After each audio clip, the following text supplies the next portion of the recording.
Welcome to the Final Fantasy XV Weapon Guide, a series showcasing each weapon class's repertoire of attacks and highlighting their strengths and weaknesses. Today, we'll be talking about the first 3 Royal Arms.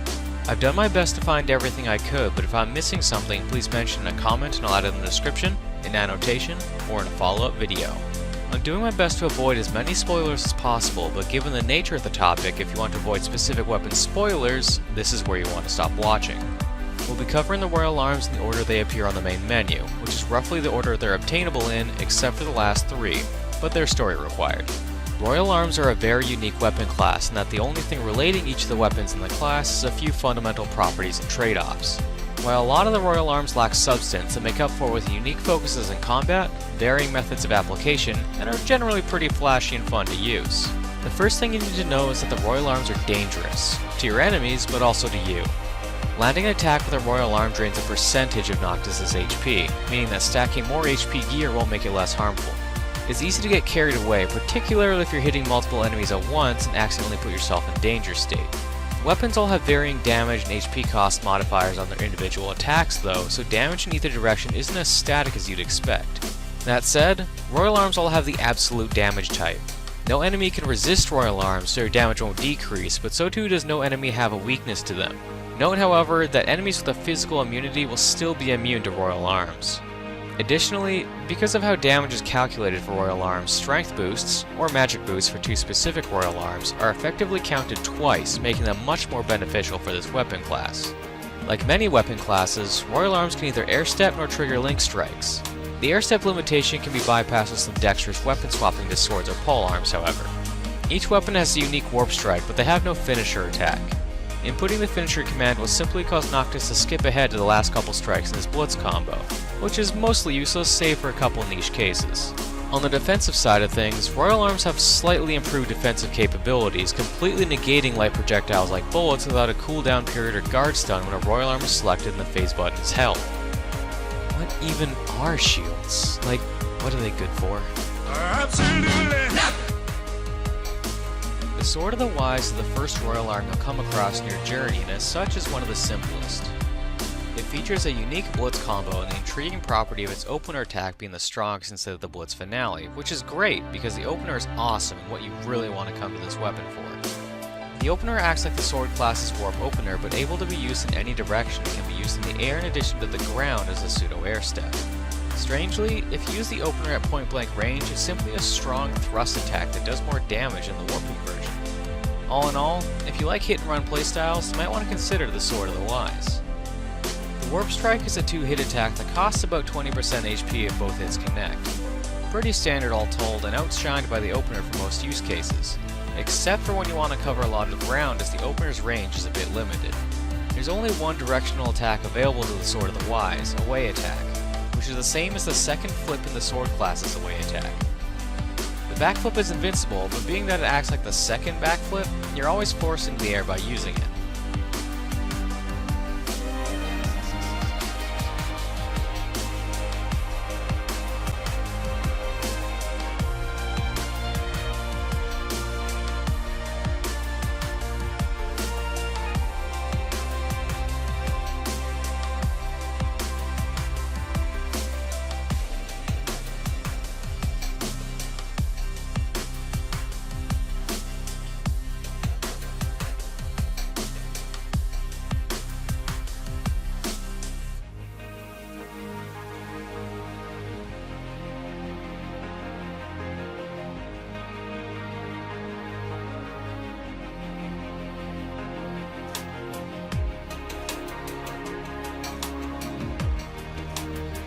The Axe of the Conqueror is best described as a great sword if the fast Blitz combo didn't exist. And a good choice, the Blitz combo is stupid slow, but it hits like the aerial attack is good for knocking enemies down and making them vulnerable, and the only mobility tool at your disposal thankfully makes it a viable option.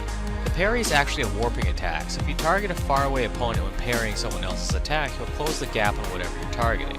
This weapon confers a significant strength boost, making it a good choice for stat boosting gear, even if you don't want to use it in a fight. The Warp Strike is a sick looking hammer swing that unfortunately costs a group of HP.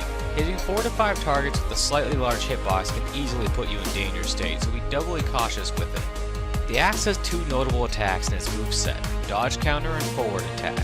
Dodge counter is good for hitting quick enemies and knocking foes over, putting them in vulnerable state and giving an opportunity for their full blitz combo. Forward attack lets you escape counterattacks with a quick warp into the air, but is also useful as a way to get off an aerial attack and hopefully knock enemies down. Be careful that you don't end up too high and whiff the aerial attack though.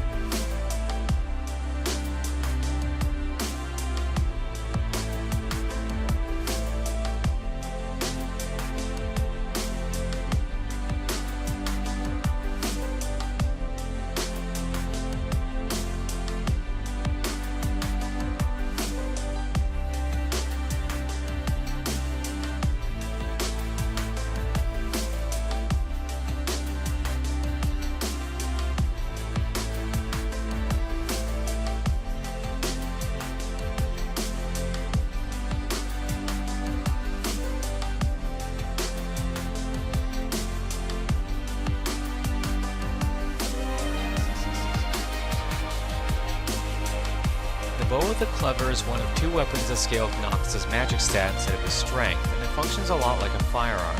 It features damage drop-off like any other ranged weapon and has very high mobility.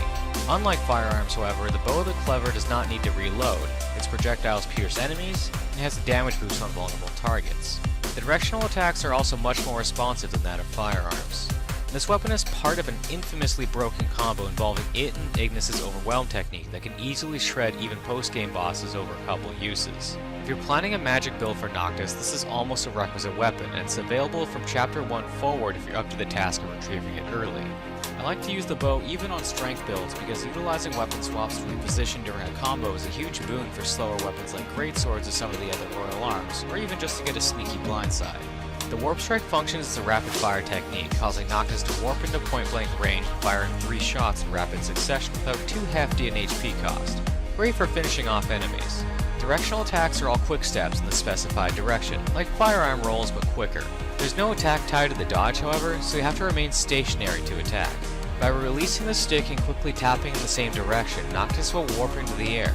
Noctis only ever fires one shot for an aerial attack, so this is more of a defensive technique than anything, as it puts more time between shots.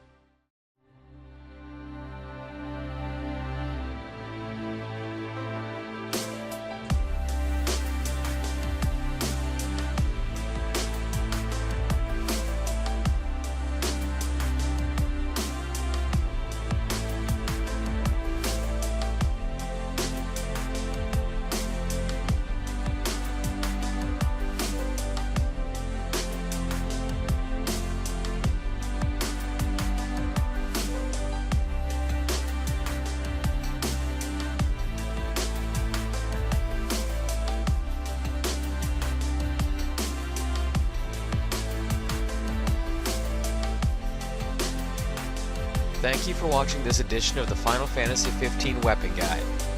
I hope you gained some valuable insight that will help you survive your journey in EOS, and I hope to see you next time, where we'll learn a whole lot more.